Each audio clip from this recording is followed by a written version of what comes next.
마치 지나가는 이야기를 했어요. 오늘 우리 이제 교육자들이 다 강의를 해야 되는데, 전도사님 오늘 강의 해보셨어요? 강의 해보셨어요? 근데 백전도사님이 제가 제일 초보예요. 저는 아직 강의를 한 번도 해본 적도 없고 설교도 한 번도 해본 적 없어요.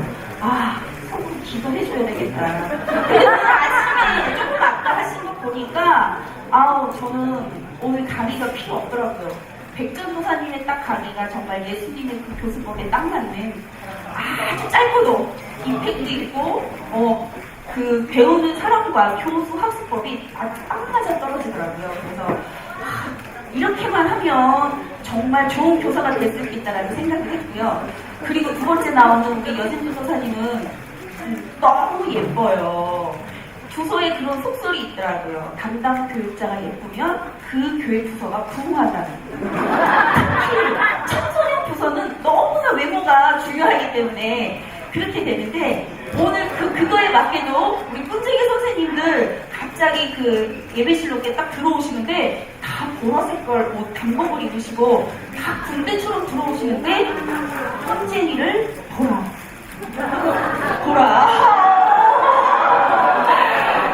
그래서 꾼재기 너무 든든하더라고요. 그래서 이렇게 말씀하시는 기독교 세계가 제가 격하게 감동합니다. 그래서 오늘 정말 두 분의 강의를 보면서 이렇게만 하면 정말 예수님이 가르치신 교수법 안 해도 되겠다라는 그런 생각을 했습니다. 그런데 제가 오늘 하려고 하는 건 여승준 도사님의 강의법이 아니고 백전 도사님의 강의법이 아니고 예수님의 강의법, 교수법을 하려고 하는데요. 오늘은 교사 세미나 인진 교육을 하잖아요. 그래서 저는 선생님들에게 물어보고 싶어요.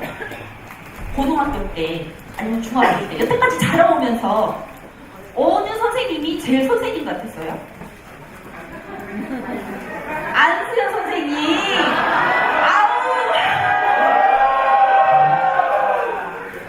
이런 휴먼 ING. 예. 근데 그러면 묻겠어요. 안수연 선생님이 교사로서 왜 탁월했어요? 왜? 무엇을 어떻게 가르쳤길래 그렇게 학생들이 격하게 환호를 하는지 우리가 그것을 배워야 합니다. 오늘은 안수연 선생님의 학생들을 가르치는 교수법을 좀 배워야 될 것 같은데요. 오늘은 왜 우리가 예수님의 교수법을 배워야 하는가? 예수님은 어떻게 가르치셨나? 왜 우리가 예수님의 교수법을 배워야 될까요? 이유는 단 두 가지예요. 내 자신을 되돌아보는 것. 저는 우리가 교사로 부름을 받았잖아요. 교사로 부름받은 내가 아이들을 가르치는 교사가 되면서 나는 아이들에게 어떻게 가르치고 있는가. 그리고 두 번째는 예수님이 어떻게 교육하셨는지의 그 방법을 배워서 우리도 예수님처럼 교육을 해야 한다는 것입니다. 그래서 여러분들은요, 각 사람마다, 선생님들마다 자기가 가장 좋아하는 정말 좋은 교사가 이렇게 마음의 상에 그려져 있을 것입니다. 어떤 사람은 헬렌 켈러일 수도 있고요. 어떤 사람은 루스일 수도 있고, 어떤 사람은 백현준 전도사님일 수도 있고요. 이렇게 여러 가지 많은 그 위인들이 내 마음속에 있는데 정말 나를 나대게 하고 정말 좋은 가르침을 받았던 그 선생님을 헬라어로 혹시 뭐라고 부르시는지 아세요? 랍비. 예, 오늘 교사 인증 교육 그 마크를 보세요. 밑에 꼬부라진 글씨가 있습니다. 그것을 읽으실 수 있으시는 분. 헬라어로 뭐라고 하냐면요, 디다스칼로스라고 이야기를 합니다. 헬라어로 선생님이라는 그 뜻인데요. 이 디다스칼로스는 신약에 52번을 등장을 하는데, 이 신약에 등장하는 것 중에서 49번은 복음서에 나온 겁니다. 그런데 이 49번에 나온 것들 중에서 46번이나 쓰여졌던 이 디다스칼로스라는 명칭은요, 바로 바리새인들이, 서기관들이 예수님을 불렀을 때 그 호칭을 사용하는 곳이었던 것입니다. 바로 뭐라고요? 디다스칼로스.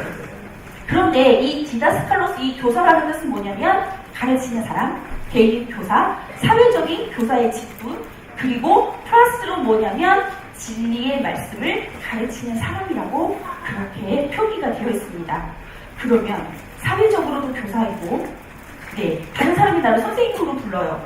영적인 말씀도 전해요. 그곳에 그 단어에 딱 부합되는 분은 바로 누구일까요? 선생님들 너무 홀리하세요. 근데 예수님이 될 수도 있고요. 바로 우리 선생님들도 될 수도 있습니다. 우리가 그 예수님의 교수법을 배워서 우리가 예수님의 그 교수법을 따라한다면 우리도 다른 사람들과 같이 그 예수님이 하셨던 그 모습대로 우리도 한다면 그 예수님을 닮아가는 교사로 우리가 알 수 있습니다. 자, 성경적인 예수님의 교수법, 이제 한 번쯤 PPT를 눌러서 봐야 되는데요. 자, 왜 예수님이 어떻게 가르치셨는지 왜 연구를 해야 될까요? 그것은 바로 밑에 있습니다. 만약 누군가 가르치고 싶다면 가장 위대한 교사이신 우리 주 예수 그리스도보다 더 좋은 모범은 없을 것이다. 이렇게 이야기를 합니다. 바로 예수님이 어떻게 우리에 대해서 교육 목표를 가지고 계시고 어떠한 방법으로 가르치고 계시는지 잠깐 다음 PPT를 보실 건데요. 자, 퀴즈입니다. 이것은 무엇을 나타내는 것일까요? 꽃이 있어요. 돼지가 있어요. 나무가 있어요. 양이 있어요. 네, 흙도 있고요. 생선도 있고 소금도 있고 포도도 있고 날아다니는 새도 있어요. 이것을 다 연관적인 단어로 어떻게? 자연. 네, 뭘까요? 혹시 오늘 세미나와 연관된 그런 것을 생각하신다면 이 모든 단어의 조합은 바로 뭐냐면요. 예수님이 사용하신 자연 창조물들. 마태복음을 주시는 겁니다. 예수님은 천지를 창조하시면서 그 창조하신 그 사물들 안에 하나님의 말씀을 깨달을 수 있는 그런 깊이 있는 어떤 형상을 숨겨놓으신 것 같아요. 그 진리를 파헤쳐서 우리가 하나님이 만드신 그 창조물들을 하나하나 알아갈 때마다 하나님이 그 깊으신 뜻을 알 수가 있을 것입니다. 자, 그런데요. 자, 이제부터 우리가 잘 두 눈을 뜨고 보셔야 하는 대목이 있습니다. 그러면 예수님은 어떤 교육 목표를 가지고 가르치셨나? 교육을 하는 데 있어서의 가장 중요한 것은 어떻게보다 무엇을 이라는 게 더 중요하겠죠.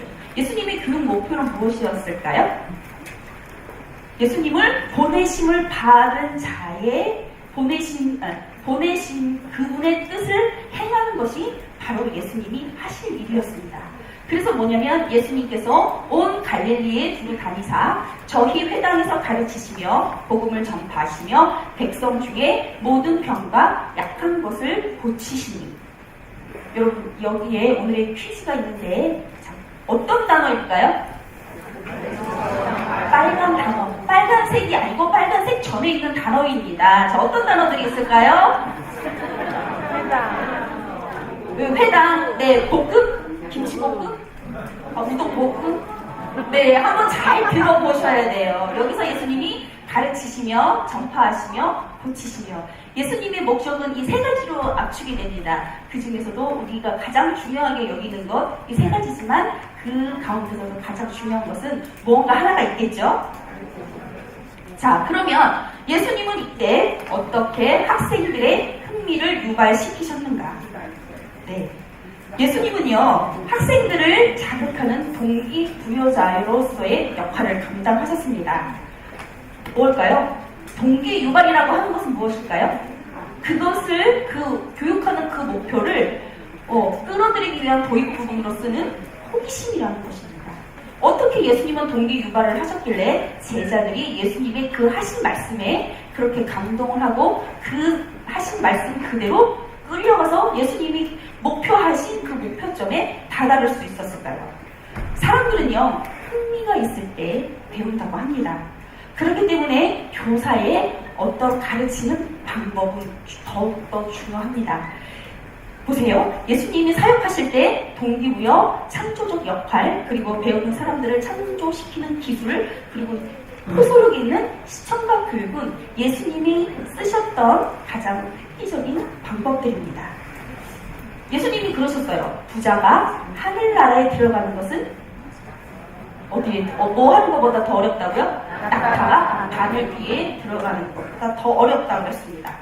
그 이야기를 듣고 부자가 생각을 했어요. 난 돈이 있으면 되는데, 나는 돈만 있는 것이 아니라 권력도 있기 때문에 나는 천국은 돈으로도 갈 수 있어. 난 내 능력으로도, 나는 나의 선행, 남을 구제하는 그것만으로도 나는 천국에 갈 수 있다라고 확신을 했어요. 하지만 부자가 천국에 들어가는 것이 어렵다라는 것을 했을 때 부자인 나는 어떤 생각을 했을까요? 내가 왜 구원을 못 받아? 내가 왜 못할까? 그러면 도대체 누가 구원을 얻을 수 있겠나? 바로 그러면서 바로 예수님께 질문을 하셨던 것입니다. 그리고 예수님은 그 사마리아 여인에게 이야기하셨습니다. 물을 달라고 한 이가 나인 줄 알았다면 네가 나에게 물을 달라고 구했을 것이다. 그때 사마리아 여인이 뭐라 그랬죠? 예수님, 그런 생수를 어디서 구할 수 있을까요? 라고 그 질문에 대해서 호기심을 가지고 그 호기심의 그대로 다시 내 안에서 일어났던 그 감정들에 대해서 다시 되물을 수 있었습니다. 예수님은 어떤 대답을 하기 전에까지, 그 사람이 대답을 하기 전까지 그 사람의 내적 갈등을 흔들리게 하셨고요. 흥미가 있거나 아니면 갈등을 유발해서 그 사람이 점점 예수님이 질문하신 그것에 들어올 수 있도록 그렇게 예수님은 답변을 유도하셨던 겁니다. 예전에 페이스북에서 유금숙 권사님이 한 글을 썼어요. 제가 잊지 못하는 것이 있는데 그 첫 가사가 뭐냐면 내 딸 솔비는 내 딸이 아닙니다. 우리 둘째 딸 솔비는 내 딸이 아닙니다. 그 글을 봤을 때 그럼 내가 봐도 똑같은 권사님을 닮은 그 솔비는 누구의 자식일까? 하면서 그 글을 쫙 읽어내려 봤을 때 그렇기 때문에 아기를 낳지 못했던 상황에서 하나님이 주신 은혜로 나온 그 둘째 딸 솔비는 내가 내 맘대로 하는 자식이 아니라 하나님께 드려진 하나님이 쓰시는 귀한 자식이라는 것을 그 글을 읽었을 때 그래서 솔비가 내 자식이 아니다라고 그렇게 반대로 그렇게 해서 그 글을 읽는 사람들의 호기심을 자극을 해서 동기 유발을 했었던 것입니다. 예수님도 그런 식으로 해서 동기부여자로서의 역할을 감당을 하셨습니다. 그리고 예수님은 가르치는 방법에 있어서 아주 창조적인 역할을 했습니다. 여기 지금 다 닫혀진 실내를 볼 수가 없는데요. 얘들아, 저기 하늘을 나는 새를 봐라. 그리고 저 바다에 무엇을 보라고요? 바다에 그 뛰노는 그 성난 그 파도를 보면서 제자들과 이야기하셨던 그 장면 떠올리시나요? 저 밭을 보라, 휘어져서 추수하게 되었다 하면서 예수님이 만드신 그 창조물에 대해서 가르치시고 지시하시고 그렇게 이야기를 하시는 것을 우리가 볼 수 있습니다. 자, 그리고 예수님은 가르치는 사람들을 참여시키시는 기술이 있었는데요. 사람은 활동을 통해서 배웁니다. 제가 이렇게 해서 여러분들에게 지식을 전달하는 것은 시청각적인 제1 방식입니다. 하지만 저와 여러분이 묻고 답하면 두 번째에 더 나아가는 그런 교육 방법이 되겠죠. 자, 예수님이 좀 더 그 가르치는 학생들을 참여시키기 위해서 어떤 방법을 택하셨냐면 그 제자들에게 예수님이 시키신 방법이 있습니다. 너희는 돌씩 짝을 지어서 마을로 들어가라. 그리고 내년 6월절에 먹을 음식을 가서 너희가 준비를 해와라.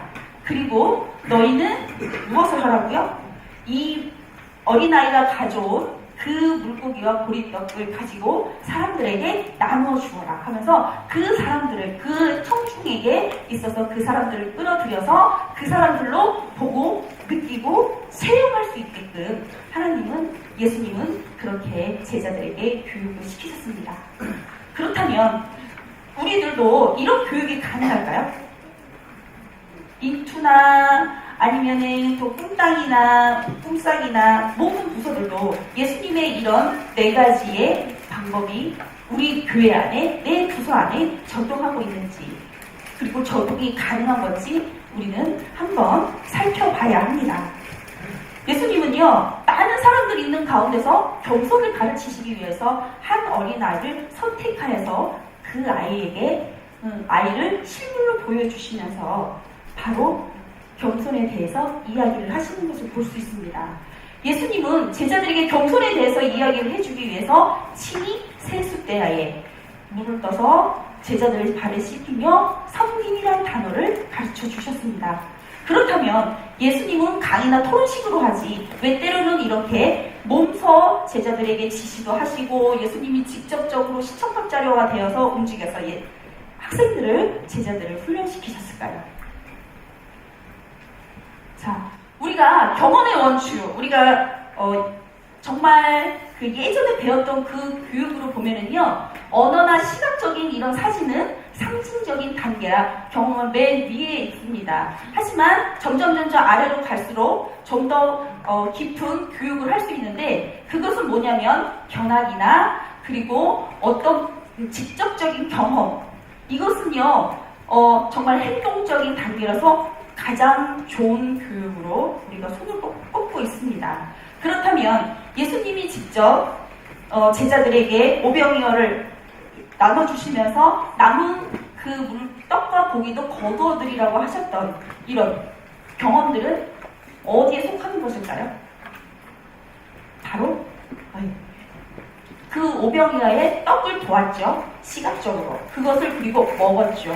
그리고 그 자리에서 일어난 경험을 하고 그때 깨달았었던 그 경험을 본다면 우리는 그냥 눈으로 보는 시청각 교육뿐만이 아니라 될 수 있으면 우리가 몸을 움직이고 또 우리가 또 나아가서 또 다른 사람들과 부딪히면서 하는 이런 교육들, 체육적인 교육은 가장 좋은 교육이라고 할 수 있습니다.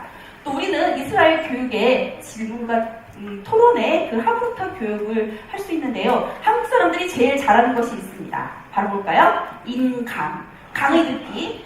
근데 이것은 우리나라 교육은요, 듣고 외우고 시험 보고 그리고 잊어버리는 교육입니다.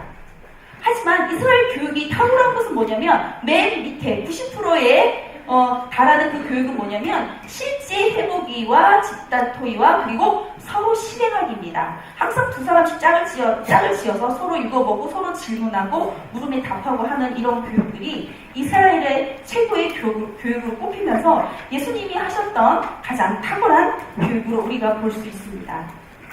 그러면 예수님은 가르치실 때 어떤 변화를 주셨을까? 아까 이야기한 대로 겸손에 대해서 가르칠 때 정말 그 자리에 함께 참석했던 아이들을 세워서 가르치시는 것, 그리고 가늠한 여인에 관한 질문 후 2차례 땅바닥에 쓰셨습니다. 예수님도 그냥 말만 하면 될 것을 왜 구태여 2번씩이나 땅바닥에 쓰시면서 그 자리에 있는 사람들에게 가르쳐 주셨을까요? 저는 이것을 예수님이 시청각 교육이라고 봅니다. 우리가 칠판을 써가면서 아이들에게 가르치고 그림 그리고 보여주는 것들, 바로 예수님의 이 부분에서 시작이 되지 않았을까 그런 생각이 듭니다. 자, 그런 다음에 예수님은 최후의 만찬에서 제자들과 떡과 잔을 나누셨습니다. 기독교에서 가장 중요한 6월절 음식 먹는 마지막 예수님의 식사 장면이 왜 그렇게 유명할까요? 왜 그렇게 중요할까요? 그것은 바로 이 6월절 음식을 먹으면서 왜 6월절을 우리가 이야기해야 되는지 이 음식 안에, 이 전통 안에 다 들어있습니다. 우리가 설날에 동그란 떡은 왜 먹죠? 동그란 떡은 그 안에서 우리가 연초에 먹는 그 떡국에 돈을 많이 벌 수 있게 그렇게 되라는 그런 의미에서 동전의 의미가 담겨있는 그런 떡국을 먹잖아요. 이 이스라엘 사람들은 6월절에 이 6월절 음식을 먹으면서 우리가 출애굽 때에 우리를 구원하시고 또 우리를 출애굽시키신 하나님의 그 역사를 잊지 않는 그런 관점에서 이 사람들은 반드시 매해년마다 먹고 그날의 출애굽의 역사를 이야기하고 그것을 기념하며 예수님이 십자가에 죽으신 그것을, 그 사건을 이야기하는 그런 자리를 마련을 하는 것입니다. 자, 그렇다면 이제 교사의 실제로 들어갑니다. 그렇다면 나는 무엇을 가르칠 것인가? 꿈싹은 꿈싹대로 다를 것이고요. 인투는 인투대로 다를 것입니다. 그렇다면 나는 가르칠 대상에 대해서 그 특성을 어떻게 파악하고 있는가? 그런 두 가지 부분은 다음 강의에서 여러분들이 접하실 수 있으실 것입니다. 제가 맡은 강의는 일단 예수님과 그 학생들의 그런 교수 학습법에 대한 그 공학적인 그런 부분들에 대해서 제가 다루고 있는데요. 디다스칼로스, 이 교사가 어떻게 가르쳐야 될지 저도 항상 늘 고민이에요. 왜냐면 저도 일주일에 한 번 설교를 해야 하는데 일주일에 설교를 하기가 너무너무 힘들어요. 왜냐면 이번 주에는 이 설교를 했으면 다음 주에는 다른 설교를 준비해야 되는데 그 재료를 찾기도 어렵고요. 그것도 그리고 그것을 찾는다 해도 어떻게 아이들이 잘 기억하여서 그것을 말씀을 잊지 않을 수 있을까 항상 그런 고민을 합니다. 그래서 저는요, 예수님이 하셨던 방법, 지나가면서 하늘을 보면서 나무를 보면서 그리고 그 이스라엘 사람들이 그 가옥 구조를 보면서 그 있는 그 장소에서 말씀을 전하셨던 것처럼 저도 한번 그렇게 하고 싶은 마음이 들고요. 그래서 저도 항상 늘 시청각 자료를 따라가 봅니다. 일단 저희 집에는요, 여러 가지 많은 가구가 있어요. 돈을 잘 놨던 것을 잊어버릴 때는 그 돈을 내가 어디다 놨는지 알기 위해서는 어떻게 할까요? 정말 그 성경의 말씀대로 내가 큰 방에 놨나? 아니면 작은 방에 놨나? 아니면 내가 어디 책방 구석에 놨나? 정말 그 방에 불을 켜가면서 그 돈 잃어버렸던 그 돈을 찾게 됩니다. 그리고 내가 정말 그 돈을 어디다가 놨는지 그것을 찾았을 때는 정말 기뻐하면서 그 기쁨에 누렸던 그것처럼 성경에 있는 말씀처럼 우리도요 똑같은 그런 문화에 살고 있다라고 저는 그렇게 생각을 합니다. 여러분 주방에 있는 싱크대를 열어보세요. 뭐가 있을까요? 그릇들이 있어요.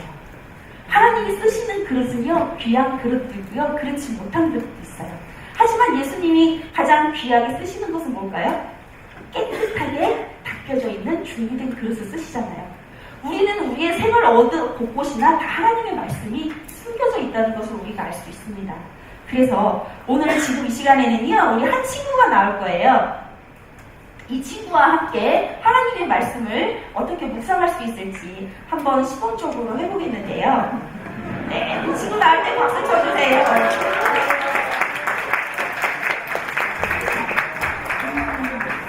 오늘의 조교입니다. 이렇게 예수님은 그것을 설명하시기 위해서 항상 늘 시청각적으로 아이들을 좀 세우시잖아요. 이름이 뭐예요? 준이? 준일이에요. 자, 준일이에게 제가 성경에 나오는 한 대목을 제가 보여주려고 합니다. 오늘의 말씀은요, 어떤 거냐면, 에베소서 6장 13절의 말씀입니다. 자, 에베소서 6장의 말씀 뭐가 있죠? 너는 전신갑주를 취하라 하시면서 이 전신갑주로 있는 모습을 재현을 합니다. 일단은 서 있어야 돼요. 앉으면 입을 수가 없죠? 네, 일단은 허리띠를 매는 게 중요합니다. 우와. 자, 그런데 이 허리띠를 왜 맬까요? 왜 매는지 아세요, 선생님들? 네? 바지 내려가지 않게. 이 허리띠를 맨 먼저 입어야 하는 이유는요, 네, 바로 이 흉배를 입기 위한. 안에 속옷을 잘 갖춰 입어야 한복에 맵시가 나잖아요. 그런 것처럼 이 흉배를 잘 껴야 돼요. 오, 맞춰서 입었어요. 자, 그런 다음에 위에 흉배를 입습니다. 자, 그런 다음에 그 다음에 성경이 어떻게 되어 있어요? 네, 신발을 신어야 됩니다. 이건 안 신어도 돼요. 이미 신었다고 생각을 하고. 아니야, 발이 안 껴져요.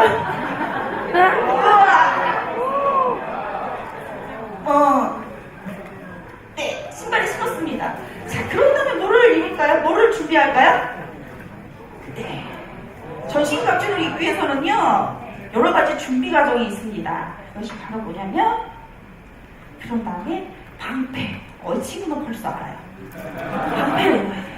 자, 이쯤 되면 어느 정도 이제 모양이 갖춰주죠. 자, 그런 다음에 뭐를 써야 될까요? 툭을. 자, 그런 다음에 맨 마지막.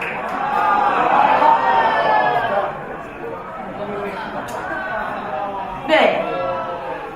성경의 말씀이 바로 이 부분입니다.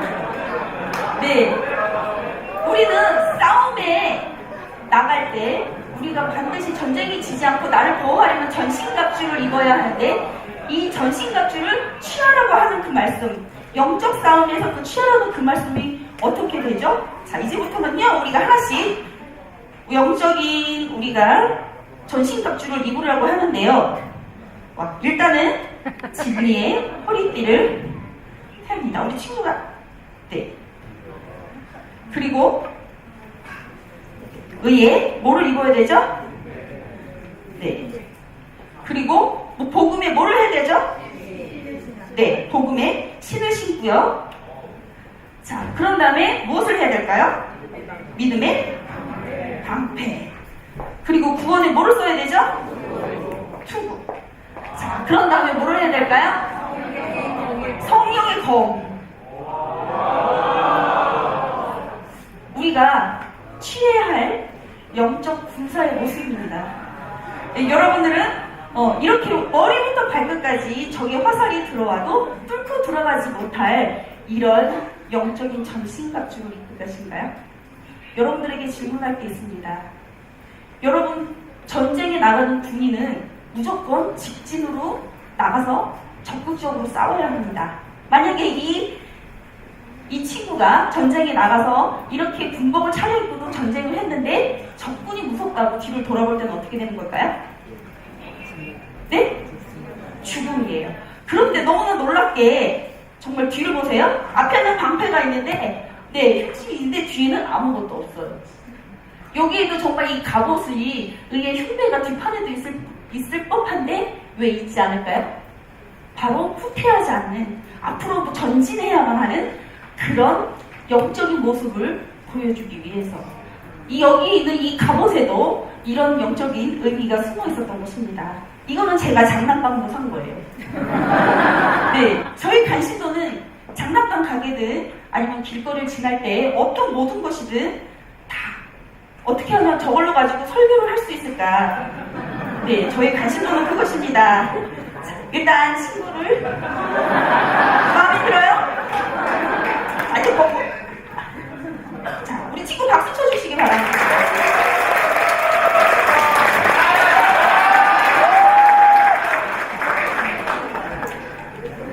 네, 이렇게 해서 아이들에게 하나님 말씀을 외우게 하거나, 이제 하나님의 말씀, 전체적인 말씀이 그려지나요? 바로 이 본문의 말씀, 아까 읽었던 순서, 그 순서가 바로 갑옷을 입는 순서입니다. 이것을 말한 저자는 바로 이 부분을, 이 문화 환경 속에 있었기 때문에 이것을 이야기할 수 있었던 것입니다. 여러분도 집에 있는 것으로 아이들과 같이 복음을 근접할 수 있으세요? 이거는 뭐 초등학교 아이들도 같이 할 수 있습니다만, 하지만 인투나 ING 선생님들은 어떻게 하나님 말씀을 접근할 수 있을까요? 어떻게 하면 될까요? 아이들과 말씀을 나눌 때 제스처가 있잖아요. 제가 가장 기억에 남는 선생님 중에 한 분은 하나님의 말씀을 전하다가 너무 답답해 하시는 거예요. 얘들아 봐라, 하나님이 정말 아주 놀라운 일을 하셨어. 그게 바로 바다를 가르시는 거야. 근데 그것을 믿니? 했더니 애들이 아무도 안 믿어요. 그런데 그 선생님 그때 쓰신 방법이 뭐냐면, 커다란 그냥 그 자리에 놓여 있었던 과자를 담았던 그 접시에 갑자기 과자를 싹 비우더니 물을 부어요. 그리고 나서 그 선생님이 후 하고 부었어요. 어떻게 됐을까요? 달라졌어요. 나는 못하지만 하나님은 할 수 있는 거야. 그렇게 막 이야기를 하면서 하나님이 하셨다는 그 일을, 그렇게 그 선생님은 그런 방법으로 접근을 하셨던 것이 제 기억 속에 그렇게 남아 있습니다. 선생님들, 인투 아이들은, 또 ING 아이들은 아마 이런 방법으로는 안 될 거야, 저런 방법으로 안 될 거야, 그렇게 이야기하실 수도 있지만요, 우리 아이들은 아까 예수님이 하셨던 방법처럼 토론이나 아니면 어떤 다른 방법으로도 하나님의 말씀은 자기가 있는 그곳에서 전할 수 있는 선생님이 되었으면 좋겠습니다. 한 가지만 더 하고 마무리를 하려고 하는데요. 저는 이걸로도 하나님의 말씀을 전할 수가 있다고 생각을 합니다. 여러분은 어떠세요? 이걸 가지고 도대체 하나님의 말씀을 어떻게 전할 수 있을까? 몰라요. 근데 저도 고민을 하다가 한번 생각해봤습니다. 약간의 상상력을 좀 더하시는 그런 생각을 가지고 하셔야 될 것 같아요. 자, 여기 아주 넓은 들판이 있어요. 그런데 이 들판에 매 양들이 있어요. 먹을 것을 좋아하는 얌얌이 양은 늘 먹는 것만 좋아했죠. 자, 그런데 하루는 얌얌이 양이 들판에 풀을 쫓고 있다가 저 멀리서 팔랑팔랑 나비 한 마리가 내려와서 얌얌이 양에게 이야기했어요. 야, 얌얌아, 저기 있는 뾰족한 산에 올라가봐. 거기는 아주 맛있는 것이 많이 있어. 그런데 얌얌 먹던 얌얌이 양이 이야기했어요. 그래? 그러면 나도 네가 이야기한 그 맛있는 곳이 있는 그 뾰족한 산에 가고 싶어. 그래서 그 얌얌이 양은요, 팔 헐헐 나는 그 나비를 따라서 그 뾰족한 산으로 올라갔습니다. 자, 그런데 이제 해가 지는 저녁에 양을 치던 목자는 양이 이제 몇 마리 있나? 자, 데리고 가려고요. 양을 세기 시작했어요. 그런데 여러분, 양을 셀 줄 아세요? 양 한 마리, 양 두 마리 한번 세어보는 거예요. 다시 시작. 양 한 마리, 양 두 마리, 양 세 마리, 양 네 마리, 양 다섯 마리, 양 여섯 마리, 양 일곱 마리, 양 여덟 마리, 네, 그렇게 세고 있었는데요. 시간은 어느덧 흘러졌어요.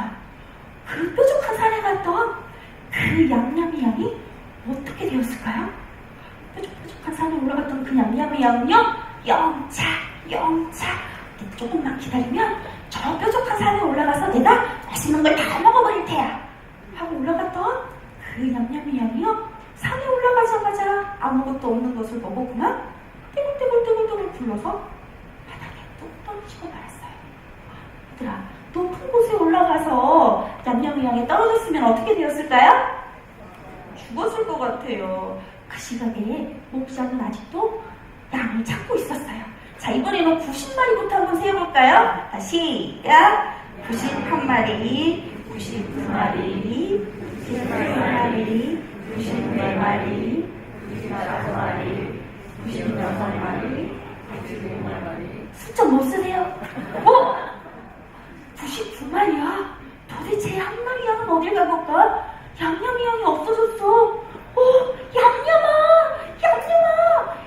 이제 밤이 다 지나서 깜깜하게 되는데 얌얌이 양은 도대체 어딜 간 거야? 목자는요, 얌얌이 양을 찾기 시작을 했어요. 그래서 목자는요, 이렇게 2개의 통나무 다리를 건너서 그리고 4개의 굴이 있는 굴로 들어가게 되었어요. 자, 목자는요, 점점 더 양을 생각하기 시작했어요. 얌얌아, 혹시라도 네가 먹을 걸 따라가다가 어디 다친 거 아니니? 내가 너를 찾아서 그 어디 끝까지 있든지 내가 따라갈 거야 하면서 목자는요, 4개의 동굴을 발견한 그곳에서 얌얌이 양을 부르기 시작했어요. 얌얌아! 첫 번째 동굴에 얌얌이가 있을까요? 없어요. 자, 그리고 이번에 두 번째 동굴에 있으려나 한번 불러보겠습니다. 시작!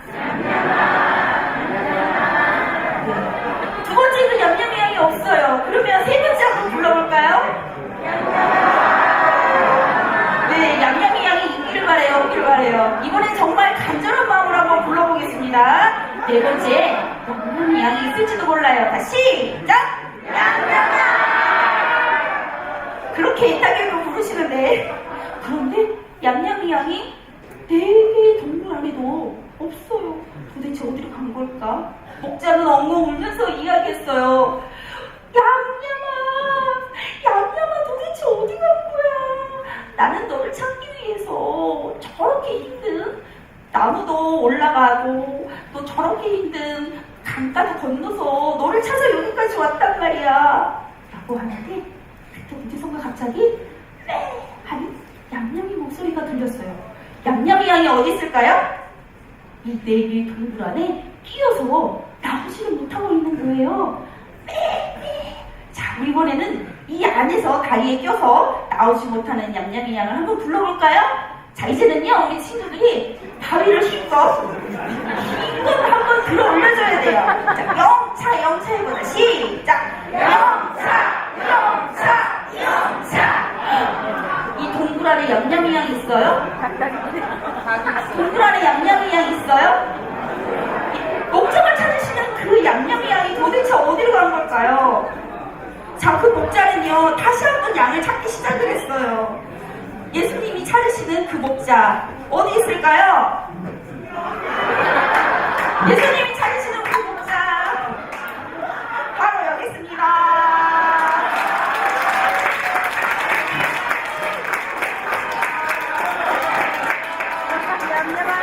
예수님이 찾으시는 그 양은요, 바로 순송이 양이었어요.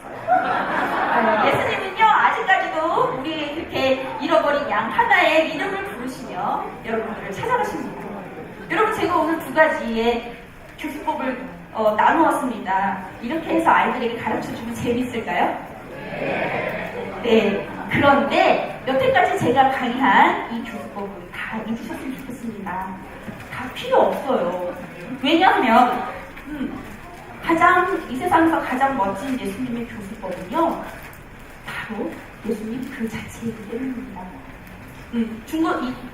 중2병에 걸린 그 중2 아이들을 데리고 선교를 하러 갔어요. 일본 선교 가서 전쟁의 역사와 문화와 음식을 다 나누면서 그 아이들에게 제가 물어봤습니다.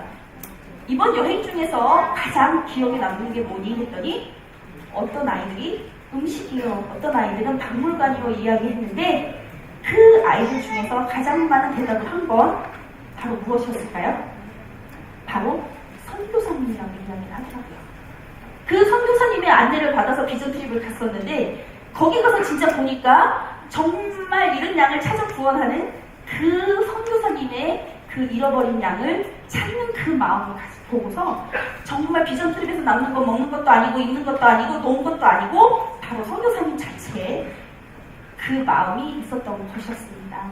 여러분들도요, 이런 어떤 도구들이 없어도 됩니다. 어떤 화려한 그런 기술도 없어도 됩니다. 바로 우리는 예수님의 그 삶의 그 모습을 기억하시고요. 예수님이 어떻게 모범을 보이셨는지 다른 거 다 필요 없습니다. 이투 선생님이나 아이네 선생님, 꿈싸꿈씨 선생님, 꿈딱 선생님들도요. 선생님이 바로 걸어다니는 시청자, 교사가 되어보시기 바랍니다. 삶이 아이들에게 교사로서의 삶이 전해질 때 그 아이들이 이런 시청각 자료에 매료되고 또 이 시청각 자료 때문에 그것을 기억하는 것이 아니라 바로 그 선생님 때문에 기억을 하고 그 선생님을 그 아이들의 평생 영적인 교사로 삼을 수 있는 또 그런 교사가 되시기 바랍니다. 강의 마치겠습니다.